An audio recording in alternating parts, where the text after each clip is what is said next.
Bonjour à toi jeune padawan. Appuie sur le bouton t'abonner et clique sur la cloche pour être informé de mes prochaines vidéos. Sur ce, à tout de suite. Et donc bonjour à tous, c'est Franco, j'espère que vous allez bien. Pour ma part ça va super. Aujourd'hui nouvelle vidéo dans laquelle on va enfin parler de mes ordinateurs, plus précisément de deux de mes ordinateurs, car j'aurais voulu vous parler tout simplement du PC que je m'étais fait pour 100 € il y a déjà quelques temps. Je vous en avais parlé et de ce fait j'avais eu énormément de questions à ce propos, comment j'avais fait pour me faire une config pour 100 €. Et je vais enfin vous répondre parce qu'il y a très peu de temps j'ai upgrade cette config. Donc je me suis dit que ce serait bien de faire une vidéo où je vous explique l'ensemble, tu vois, comme ça vous comprenez tout ce qui s'est passé, toutes les étapes que j'ai suivies pour arriver à ce PC, qui est loin d'être la version finale de mon PC principal, c'est loin d'être la version finale, mais c'est une version évoluée, on va dire, qui fait pour le moment très bien le taf en attendant d'avoir un peu plus de sous pour se faire quelque chose de mieux. Donc tout a commencé, comme je vous le disais, avec mon PC que je m'étais fait pour 100 €. Je m'étais donné un budget de 100 € et je m'étais dit, avec ces 100 € Franco, t'achètes le principal. T'achètes un processeur, une carte mère, de la RAM. Le reste, t'avais déjà.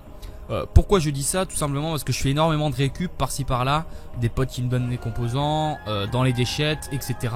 Donc j'avais déjà des boîtiers, des alims et tout le dralala. Donc je me suis dit, écoute, t'achètes le principal, t'as que 100 €, tu te fais une bonne config pour ce prix-là. Et à 100 €, qu'est-ce que j'avais fait? Je vais partir sur le socket AM1, qui est un socket qui permet franchement de se faire des configs pour vraiment pas cher. Je veux dire, les cartes mères déjà se trouvent pour 30-40 €. Le maximum des processeurs qu'on puisse avoir sur ce socket coûte 50 €. Il restait plus que la RAM qui à l'époque coûtait 20 € et t'avais la config complète pour 100 €. Clairement, donc j'étais parti sur un AMD 5350, donc un quad-core à 2 GHz. C'est pas un truc énorme, mais ça faisait le taf. Franchement, il y avait un petit APU dedans, donc c'était une HD 8400. C'est loin d'être une excellente carte graphique, mais elle lançait déjà tout ce qui est GTA 4. GTA 5 elle le lançait, même si je peux pas franchement dire que ça le lançait, voilà, c'était 15-20 FPS en fenêtré en 800 par 600, donc c'est pas forcément un jeu qui était fluide et qui était jouable, mais ça le lançait. Et tout ce qui est Far Cry et tout, ça le lançait parfaitement, donc j'étais plutôt content parce que je pouvais enfin jouer sur une config qui m'avait même pas coûté 100 € au final, donc j'étais plutôt content. À ça on ajoute une carte mère MSI AM1i, donc comme je vous l'ai dit 30-40 €. C'est bien dans un sens où c'est pas cher, mais c'est mal dans un sens où c'est une carte mère très peu évolutive. Le socket en lui-même est très peu évolutif d'ailleurs.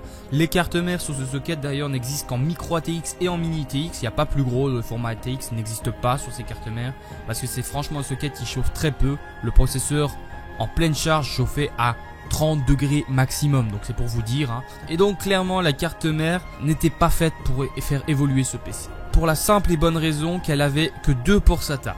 Tu fais le calcul très rapidement, ça fait 2 disques durs dès qu'ils sont pleins. Eh ben t'es dans la merde. Parce que t'es obligé de changer de socket. Donc je me suis dit, Franco, tu te mets en budget de 50 balles et tu te trouves une nouvelle config pour 50 balles. Choix assez difficile en soi. Je m'étais dit, écoute Franco, pour 50 € tu fais comme avant. Tu vois, moi déjà j'avais un projet, c'était de partir sur un socket 675.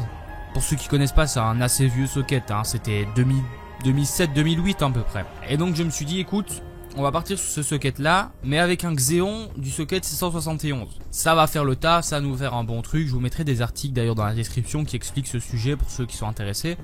Du coup ça me permettait franchement de me faire une config pour vraiment pas cher et qui aurait fait parfaitement le taf, ou en tout cas qui aurait été déjà beaucoup plus performante que ce que j'avais. Donc je m'étais mis dans l'idée d'acheter un processeur sur AliExpress, ce que je vais faire d'ailleurs, et une carte mère pareillement sur AliExpress. Puis en fait j'ai eu beaucoup de retours négatifs au niveau des cartes mères AliExpress. Pour le processeur ça va, mais pour les cartes mères non. Donc je me suis lancé pendant très longtemps, ça m'a pris 1 voire 2 mois à regarder sur les sites de petites annonces pour me trouver un PC pas cher, donc comme je vous l'ai dit moins de 50 €. Même si je trouvais qu'une carte mère, il me fallait un ensemble, tu vois, un truc qui me permettait le minimum que je pouvais avoir pour ces 50 €, il me fallait au minimum une carte mère, un processeur et de la RAM adaptée au socket. Si c'était de la DDR3, je l'avais déjà. Si c'était de la DDR2, il en fallait dessus. Et par miracle, après pas mal de temps de recherche, je suis tombé sur une config, le Saint Graal, tu vois, pour 45 €, un truc énormissime. Un truc pour 45 €, livraison compris, je tiens à dire. Alors déjà, il y avait le socket qui m'intéressait. Le seul désavantage, c'est que c'était de la DDR2. Mais j'en avais marre, tu vois, ça faisait trop longtemps que je cherchais. Et franchement, la config valait plus que le coup, même si c'était de la DDR2. Pourquoi? Tout simplement parce qu'on avait donc un processeur E8400. Comme je vous l'ai dit, Même si ça aurait été le pire des corps de duo, je m'en foutais vu que j'allais passer sous un Xeon par après. Mais j'étais content que ce soit le E8400 parce que c'est celui qui se rapprochait le plus de mon processeur à moi. Donc un excellent processeur même s'il est que dual core. Il fait le taf pour le moment et de toute manière c'est que provisoire. Hein. Donc ce processeur tourne à 3 GHz, je l'ai overclocké à 3,6 GHz, ce qui le rend encore plus performant. À ça on ajoute une carte mère Asus P5Q SE, donc une excellente carte mère, elle est compatible overclocking, mais pour le prix elle fait très bien le taf, tu vois. Et c'est une carte mère ATX, elle a pas mal de ports SATA, il y a un peu d'IDE dessus vu que c'est de la DDR2, mais elle fait le taf. À ça on rajoute un Ventirad Zalman. Par contre je me rappelle plus de la référence, je vous mettrai une photo. Vous savez c'est l'époque où les constructeurs de Ventirad se disaient que faire un Ventirad entièrement en cuivre serait mieux pour dissiper la chaleur. Alors qu'en fait pas du tout. Hein. On a très bien vite remarqué que il fallait juste mettre des matériaux en aluminium. Et ce qui était en contact avec le processeur en cuivre. C'est ce qu'on fait d'ailleurs maintenant. Et c'est ce qui nous permet d'avoir des Ventirad peu chers qui font très bien le taf. Donc ce Ventirad n'est pas mauvais mais il n'est pas extrêmement bon. En pleine charge avec mon processeur overclocké, on monte à 70 degrés à peu près. Ce qui est relativement correct. Ah ça c'est pas fini les amis, on rajoute une carte graphique, une GTS 250, 1 Go de GDDR3. C'est loin d'être une excellente carte graphique mais comme je vous l'ai dit, je m'en foutais, c'était pas les composants que je cherchais, c'était pas une carte graphique, ni un boîtier, ni une alim, c'était vraiment le principal, donc la carte mère, la RAM, la DDR2, etc. À ça d'ailleurs on a 3 Go de RAM DDR2, c'est pas grave, j'en rajouterai 4 bientôt, ça coûte pas cher de la DDR2 aujourd'hui. Et donc à ça on rajoute aussi un boîtier Antec NSK 4000B2, je vous mettrai une petite photo, c'est un boîtier assez vieux, il coûtait déjà pas très cher à l'époque. Il fait le taf, franchement il est en parfait état, il fait le taf, j'ai rien à dire dessus. À part que l'ouverture du boîtier est assez chiante à faire parce qu'il faut démonter tout en fait pour pouvoir ouvrir le boîtier, c'est assez chaud. Je vous mettrai des photos si j'en trouve mais c'est assez chiant à démonter. On rajoute une alim modulaire 80 plus bronze de chez OCZ. D'ailleurs on rajoute aussi un disque dur Western Digital 250 Go. C'est pas énorme mais comme je vous l'ai dit c'est déjà un plus. Et pour finir, le plus important pour cette config, ce qui m'a vraiment poussé à l'acheter pour ce prix, c'est le SSD OCZ Vertex 3, donc de 120 Go. Comment vous dire que pour 45 €, j'ai eu une config contenant un SSD et tout le reste avec des composants que de marque et de bonnes marques en plus. Comment vous dire à quel point j'étais content et euphorique quand j'ai reçu cette config. Même quand j'ai vu la config, j'étais hyper content. Le SSD d'ailleurs fait très bien le taf, il est en parfait état, j'ai vérifié avec des logiciels, rien à dire dessus. Donc j'étais hyper content. Et donc ce que j'ai fait, c'est que j'ai pas tout jeté de l'autre et j'ai pas tout gardé de celle-là. J'ai clairement j'ai gardé mon ancien boîtier, j'ai gardé mon ancienne alim parce que FSP m'en avait envoyé une. J'ai gardé ma carte graphique, donc la GTX 550 Ti.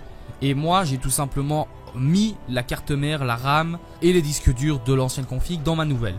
Ce qui m'a fait aujourd'hui une très bonne config qui lance GTA 5, qui lance tout ce qu'il faut lancer. Dans les conditions que ça se lance quand même pas mal. Hein. GTA 5, la plupart des paramètres sont en élevé, normal, en 1680 par 1050 puisque c'est la résolution que l'écran permet.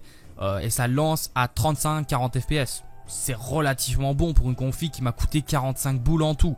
Donc j'espère que cette vidéo vous aura plu, elle est assez longue, elle fait 10 minutes. Donc en fait je vais couper cette vidéo en deux. Hein. Donc cette première partie c'est celle où je vais parler de tout ce qui est composant, de toute l'architecture de ma config. Et je ferai une deuxième partie en fait où je vais refaire le cable management de ma config. J'espère que ça vous aura plu, si c'est le cas n'hésite pas à liker la vidéo pour me soutenir, ça me ferait extrêmement plaisir. À t'abonner et à cliquer sur la cloche si tu le fais. Sur ce, moi je te dis à bientôt pour de prochaines vidéos. Bye tout le monde, c'était Aouro.